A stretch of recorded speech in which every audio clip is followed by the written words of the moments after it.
Tonight on Youth on the Move, we take you on an interesting journey to a world where many know little about.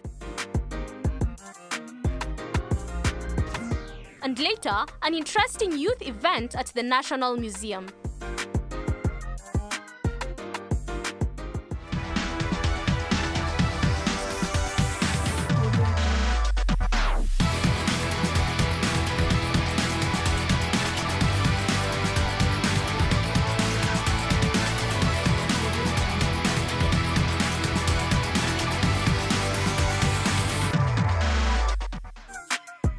How far are you willing to succeed?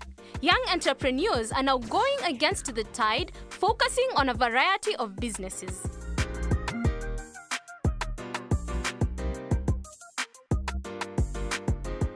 My name is Elizabeth Wanjiru Kinyanjui, and I was born in Mtwapa, Coast Province. I'm a fishmonger by profession, or that is what I do now to make money. Yeah. Fishmongering involves purchase and selling of fresh fish, seafood, and other items, but mostly just items from lakes, rivers, and the sea. Elizabeth trades in a variety of exotic seafood, among them. So we have some big fish like sailfish, tuna, salmon. These are the ones that we cut into steaks. And then we have sizable fish as the white snapper, the rabbit fish. In Swahili we call it tafi and changu. These are the most common ones. We also have another category, seafood. Seafood involves mostly crustaceans such as lobster, prawns, and then we have calamari, we have octopus, and so many others. The idea to venture into business was born out of unexpected circumstances, but it was through this event that she realized her passion. First of all, I'm a foodie. I love food, and specifically growing up, I grew up having access to fish and seafood, like those little pieces of fish that are sold by the roadside. So I grew up loving this, and in my adulthood, I was working in Mombasa, and then I got a transfer to Nairobi. So being a lover of fish still, I got my mom to start sending me small consignments for me to eat, so that I feel like I'm still at home. So I used to work in Westlands then and live in Kikuyu. So I started doing that. And you know, fish smells really nice when you cook it. Yeah, so my neighbors started asking, because in the same place we used to stay, a couple of colleagues, we used to stay in the same area. So my first order was actually 10 kg, whereby some friends and family just asked me, when your mom is sending you maybe a particular item, let's also try it. So that's how the business started. It was conceived when I was still employed. My off used to be on Mondays. So on Mondays, I used to bring about a consignment of maybe 7 to 10 kilos, and then I distribute to friends. And I did this for a year before I quit the employment job and started to do the side hustle as my main. A typical day in the life of an entrepreneur might include dozens of other things that advance the progress of the business. For Elizabeth, a typical day for me starts from an afternoon before the actual day of work, because this is when I'm talking to the suppliers, and this is when I'm getting to know what I'm receiving the next morning. So we need to communicate, we need to organize how the consignment is going to get to Nairobi. This means cooler boxes, some cleaning processes, and of course that the person who's sending me the fish is able to pack them as per our requirements, and we usually send via overnight buses. So early mornings we get a phone call, your package is here, and we use motorbikes to get the consignments from the bus stations to the shop. Ideally this is about 8 a.m. and that's when we open the shop.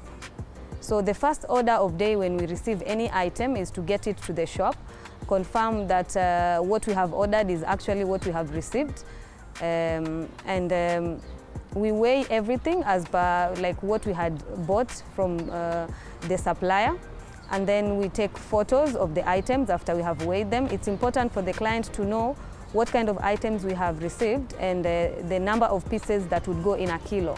Especially for our domestic clients, they want to know like how they can portion their fish. We also have restaurants and other commercial places who are very specific about the grammage of the fish or the seafood they get. Like someone tells you, I only want fillets which are 250 grams and so on. Since our business is basically online, it's very, very important to get photos of everything which has arrived every single day. And then the next thing would be to share all these items on our social media. We have WhatsApp groups. We also send on Instagram, actually on all social media. We have to make videos on TikTok. In short, what is happening at the shop, we have to post it before 10 a.m. in the morning. We have to show the clients what's going on so that they see the fresh product and then they can choose from what we have available on that day. Armed with only 10,000 shillings in capital, her efforts made her a successful entrepreneur, one who is able to scale above the margins. The overhead costs are high, obviously, especially when there are some constraints. But I studied the hospitality, and in hospitality there's also some, some accounts, some mathematics, and I got a lot of the ideas that I have, how to handle a business and how to make it profitable. So of course, even with the first consignment that I did, I had to calculate the transport, everything that was incurred by bringing the consignment to Nairobi. So the only thing I can say is the margins for fish are small. You don't get like a high percentage when you sell fish. So what we push is volumes. The moment you're selling a lot of fish, that's when you make profit. But being in the business close to 7 years now, yeah, you can tell it's profitable because I'm still doing it. Like any other business, Tam Tam went through trials, and at some point, she had to start again. For a small business, the most obvious challenge is, of course, capital. Nobody gives you the money to start a small business. You have to convince your close friends, maybe your family members to loan you some money, and in turn, you will return the money maybe with some profit and so on. So the first challenge would be capital. The second challenge would be nobody teaches you how to manage a business. When you have it already started, Someone tells you, hey, this is what to do, you need a profit and loss statement and so on, you need to get your finances straight, but actually doing it and being in it is harder than you would ever imagine. So having to learn how to handle the finances, how to distribute all the resources that I have and actually have the business to be profitable. I wouldn't say it's a challenge, but it's something that has made me really grow, because every single thing that I face today is going to be solved tomorrow, and it's going to be from the experiences that I have. Yeah. Another challenge would be customer care. For a small business, you have to handle the clients personally. So this comes from the way you look, the way you smile, the way you talk to someone, how the personal relationship. Because the moment someone picks up the phone call, it's not the phone to call Tam Tam, it comes straight to me. This means that from how I greet them to how I will handle maybe an issue with their order, how I will take the payment from them, they'll have to judge the whole process of service from that. So I've had to learn a lot about customer service. And the biggest challenge would be to completely 100% satisfy a client, because it's very important for a client to be satisfied so that they can be able to buy from you again. So it's very personal when someone calls, so they need to know that they are being taken seriously and their order is being handled as they would want. And also, in case there's any issue, how are we taking it? As a small business, are we throwing it around, or are we willing to correct and do better for the next time? Yeah, so having to cheer myself up all day is quite a challenge. Elizabeth explains, although she had no idea about fish and their nature, she put her effort and decided that online vending was the way to go, something she says set her business apart. The most unique thing about this business is that I sell 90% of my orders, they come from online. This is chatting with someone on Facebook, chatting with someone on Instagram, on WhatsApp, and sending them pictures and convincing them to buy something before they see it. It's very difficult to sell something perishable online because you cannot sell the flavor. You can sell the size in a way which I have gotten to learn how to do. So either you weigh it, you show the client a product in your hand, because I get questions like, how many centimeters is the fish? And you really cannot explain to a client how many centimeters a fish is. So having to sell seafood entirely online is what makes this business unique, and also that we do something that other people do not. It's very difficult to get a seafood delivery within the hour in Nairobi. I tried it myself. That's why I started bringing the fish from Mombasa. And this is the thing that we do. Everybody knows Tam Tam is able to deliver for you a fresh product within the shortest period. And this is in Nairobi, whereby things get busy and people have things to do and they cannot wait all day for a delivery. They want to cook lunch. Yes, so this makes us unique, and this is what has put us on top of most fishmongers. While success and money are all nice and good, Elizabeth has something bigger in mind. For now, I have been able to serve my clients with cooked food. I had a setup which had a sitting area before, and it was a partnership. This didn't work out. So in the next 5 years, I would want to pursue this again. My clients are saying that they would want to come and sit in somewhere and enjoy the seafood with us. And this is like the most recent goal. This is the thing that I want to do now. And in the future, 5-10 years, we are always bringing the fish to the client, but at a cost. I want to be able to get to the clients, to the estates, and not by opening other shops, but being mobile. I want to be able to go into the estates and have something stationary which can be set up on days of the week. So you get out of your door, just like the Mama Mboga or the Coca-Cola Kibanda outside your house, you'll find Tam Tam there on scheduled times. This, for me, would be the ultimate. Passion is the drive that will lead someone to pursue something. This leads many people to pick and drop different careers in search of fulfillment. For those like Elizabeth who would like to take the risky step and venture into something they love, here are some quick tips. I know we tend to think about ideas for ages, and you know, it's always hard to start. So just go ahead and start it, because if you don't start it, you'll never know what you will learn and if it will ever be successful. And it's not going to be like a bed of roses. You're going to have challenges, you're going to fall. So also you need to be very positive about failure. The moment you see something is not working, you need to be able to come to terms with it, that this is not working, maybe I can do something else. You have to put in the work. There's no shortcut to it. You want success in something, in as much as there's luck and there's support from other people, it really matters what comes from within. So just put in the work.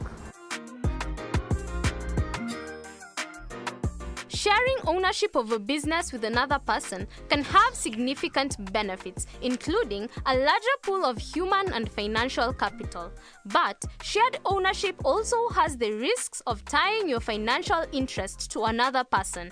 This week on The Scope, James Mumo will take us through co-ownership of a business. You'll find many Kenyans want to get into business, and the very first thing is it depends with if you're starting it alone or if you're starting it with someone else. So it now depends with how you will get into the business legally. So you can either do a partnership. This is usually very common, especially with advocates and lawyers in that space. They get into partnerships. But for most people, when they're getting into business, they'll have a company. So people will come together, they'll form a company, and they can start business together. When you're starting business, you will need to go to the government site eCitizen. So it's ecitizen.go.ke, if I still remember well. There you'll now go and you'll state which kind of a business you want to start. So either if it is a partnership or a company, for most businesses, you will do a company. So when you go there, you'll require your ID, your KRA PIN. They'll require a photo as well of each of the directors. That's what will be required. Then the physical address as well. This is where the business will be located. Your postal address as well, if you have one, will also be required here. It's about 11,000, almost 12,000 to register your business. When you're starting the business, you'll also need to have 3 or 4 names that you can put there as proposed names of the business. So the one you want the most is the one you place as number 1. What the government actually does is they check if there are other businesses that have already been registered that have the same name or a similar name. So they'll go down the list until they'll now tell you which business name you'll actually use. depending on the business that you are going to do, you will need to check if there are other licenses. For instance, if you're getting into the food space, you'll need certification as well of how clean your place is. I forget the name of that particular license, but what you now need to check is you'll now go to get a business permit. So the Unified Business Permit in Nairobi usually has those distinctions where you can actually be able to check, this is the type of business that I have, so you'll need extra certifications. Another example is if you're getting into the business of water refilling, you will need a certification from KEBS, where they actually come to where you're going to set up the business. They pick a water sample, they go and check before now they give you the go-ahead of starting the business. Remember, the relationship between co-owners can vary, and the financial and legal obligations depend on the benefits each party ultimately wishes to receive. After the break, we bring you an interesting youth event. Tomorrow on She. We are talking about dating past the age of 35. How does that look like? The society does not accept anyone above 25 who's not married. When I look back, I needed to have lowered my standards. I want to be wooed. Let's get intimate without getting into me. It's tomorrow at 8:30 p.m. On the 9th of March, the Kenya National Museum opened its doors to an event dubbed the People's Dialogue Festival. This fun-filled festival offers a platform for active and meaningful engagement of different actors and citizens in public affairs. Okay, my name is Range Mwita. I work at the Center for Multi-Party Democracy, CMD Kenya, as the head of programs. The People Dialogue Festival, the PDF, is an initiative of the Center for Multi-Party Democracy that we started implementing in 2019. And today we are having our 4th edition of the PDF. This is a concept that we borrowed from our Danish partners, the concept of the People's Meeting, where people, the ordinary citizens and leaders, create a platform like this one to meet on a level platform, to have a conversation on a range of issues that affect their nation. So we are here as CMD Kenya convening the PDF so that we provide that level platform where leaders and the led come together to discuss issues that affect our nation at large. The People's Dialogue Festival is the first event of its kind to be held in Kenya. Modeled after the People's Meeting, the festival aims to provide an even platform for all participants. We have had multiple conversations taking place at the same time. One of the things that we have here is the Political Parties Expo, where we are providing space for young people to meet and understand what do different political parties stand for and what, so that they can tell the difference between one party and the other for the purposes of them being able to join political parties of their choice. We also have another conversation happening in another location, in the amphitheater, where this critical governance issues are being discussed between all kinds of citizens and especially the political leaders. We also have brought on board the high school students, so they have their own village, where discussions around issues that affect them, including mental health and the academics, are taking place. So it is a cocktail of conversations taking place, targeting different actors, but ensuring that people are able to meet and talk. During the event, Kenyan leaders were joined by academics, students, and youth groups. Artists, poets, and musicians also performed on stage to accomplish a common goal. The overriding theme of this PDF is actually competition and collaboration in democratic development.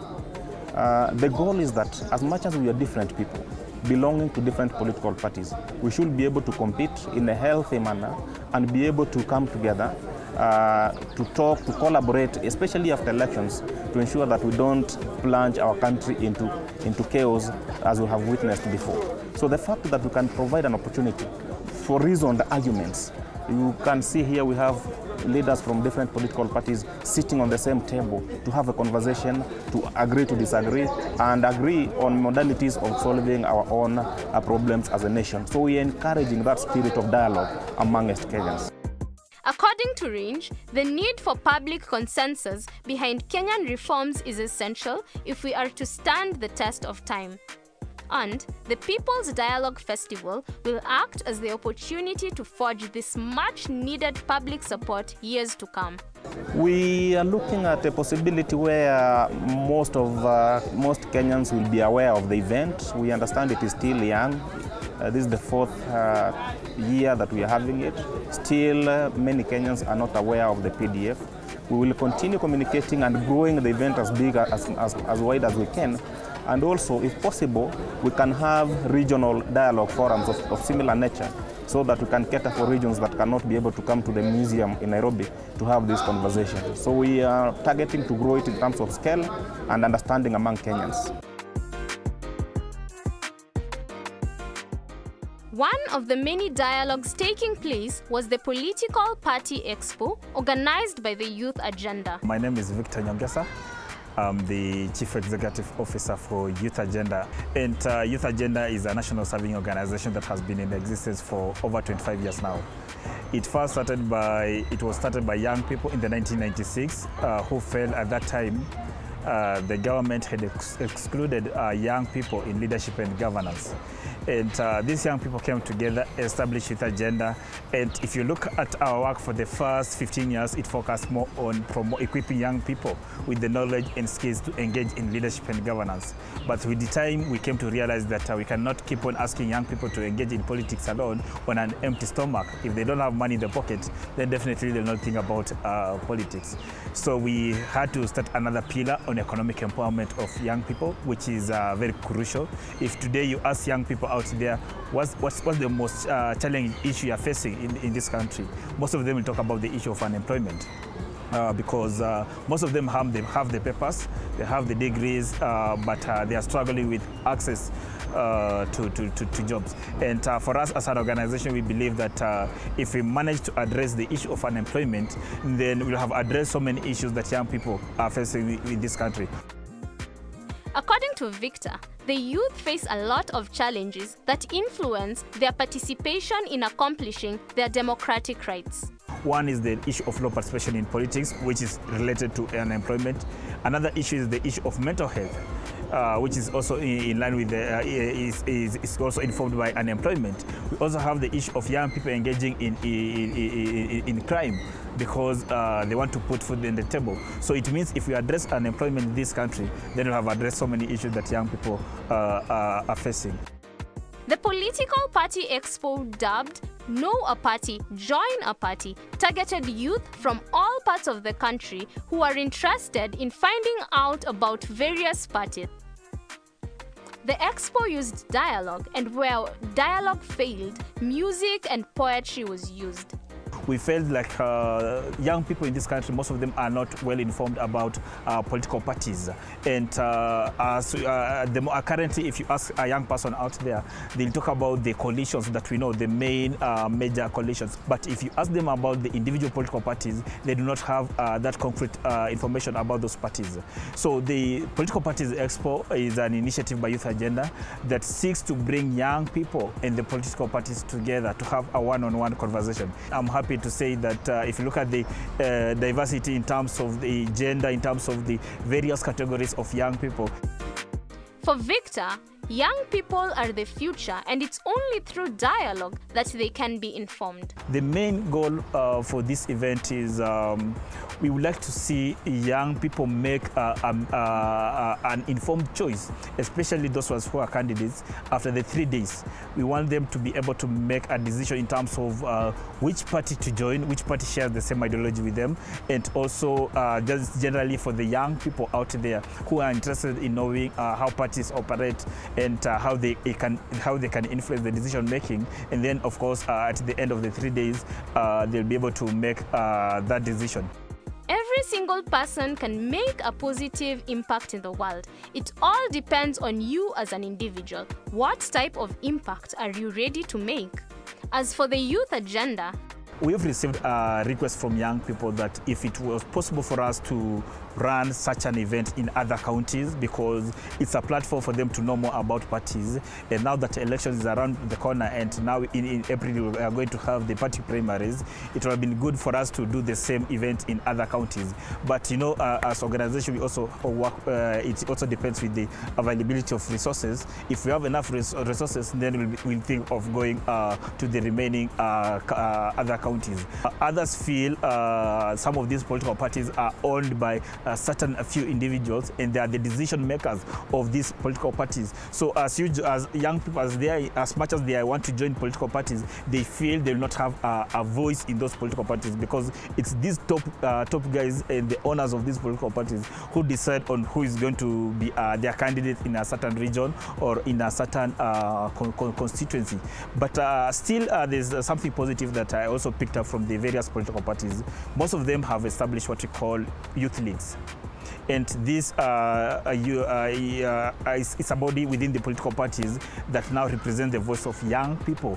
And just from the conversation again, most of them talked about the issue of lack of resources. As much as they are there to represent the voice of young people in the various political parties, they do not have resources to be able to run campaigns to sensitize more young people and encourage them on to join parties and how they can take part in the various decision-making processes within the parties. But the feedback I've gotten from young people, this is the event has been more informative. It has opened their mind, and they'll be happy to see us do the same kind of event in other counties. March us all to bring about neutrality, hence fading of partiality. For these young people, the event is something that will forever remain etched in their memories. It was not only a fun experience to immerse themselves in the different dialogues and activities, but created a significant change in them. I'm Valeria Tieno from Nairobi Trust.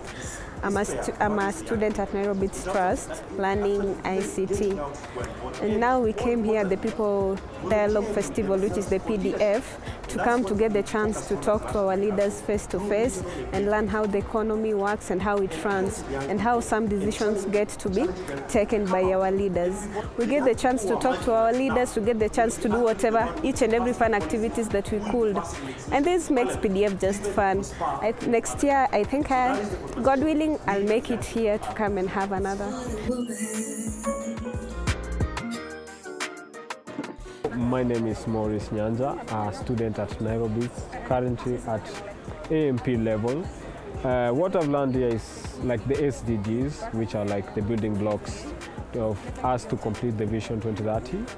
And another thing I learned is like us as people, we actually have time to interact with our leaders and make policies. And apart from that, it is just amazing meeting everyone in this set. And I would love to actually come here again next year. I'm Priska Adjambo from Nairobi Trust, and the PDF Festival has been really fantastic. And my take home is we need more forums like this. And the most important thing is they should not just be about talks. We should come out of here with innovation ideas, with people who are willing to finance the innovation ideas, and people who are focused in achieving what they have talked about. We have come to the end of the show. Remember, you can share your thoughts, questions, and comments to the SMS line 20316 or WhatsApp 0786 316 316. Also, you can now stream your favorite programs on the go on our YouTube page, Family Media. As you enjoy, remember to like, share, subscribe, and hit the notification button to get instant reminders of our latest show. As always, keep it Family Media.